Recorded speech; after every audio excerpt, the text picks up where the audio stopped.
নমস্কার ফ্রেন্ডস, সবাইকে সাহাস cooking blogs চ্যানেলে স্বাগতম। আজকের রেসিপি হচ্ছে রুই মাছের কালিয়া। কালিয়াটা রান্না করতে যা যা উপকরণ নিয়েছি: কেটে ধুয়ে রাখা রুই মাছ, কাঁচামরিচ, তেজপাতা, এলাচ, দারচিনি, কিশমিশ, জিরে বাটা, কাঁচামরিচ বাটা ও আদা বাটা। প্রথমে কড়াইতে পরিমাণ মতো তেল দিয়ে তেলটাকে ভালো করে গরম করে নেব। তারপর মাছগুলোতে হলুদের গুঁড়ো, মরিচের গুঁড়ো, পরিমাণ মতো লবণ দিয়ে ভালোভাবে মাখিয়ে একটা একটা করে কড়াইতে দিয়ে দেব।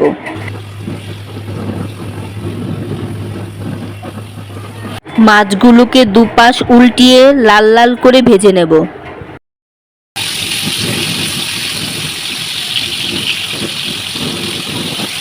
এখন মাছ ভাজা হয়ে গেছে, বাটিতে উঠিয়ে নেব।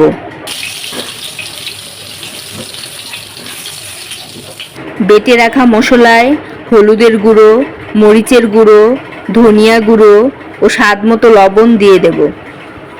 কড়াইতে আরেকটু তেল দিয়ে তাতে তেজপাতা ও আস্ত এলাচ, দারুচিনি দিয়ে দেব।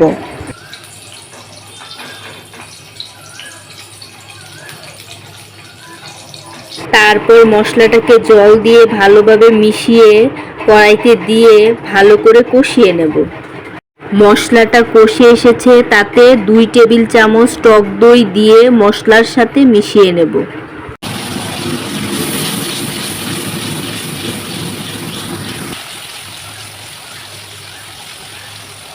এবার ভাজা মাছগুলোকে দিয়ে দেব।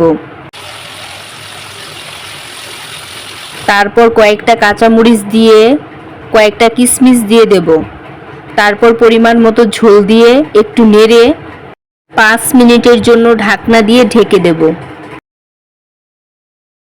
কালিয়াটা হয়ে এসেছে, সামান্য একটু চিনি দিয়ে দেব টক দইয়ের ব্যালেন্সটা ঠিক রাখার জন্য।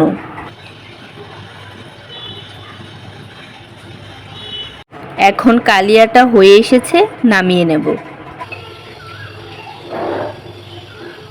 হয়ে গেল আমার রুই মাছের কালিয়া। তো আজকের মতো এখানেই বিদায় নিচ্ছি। হাজির হব অন্য একটি নতুন রেসিপি নিয়ে।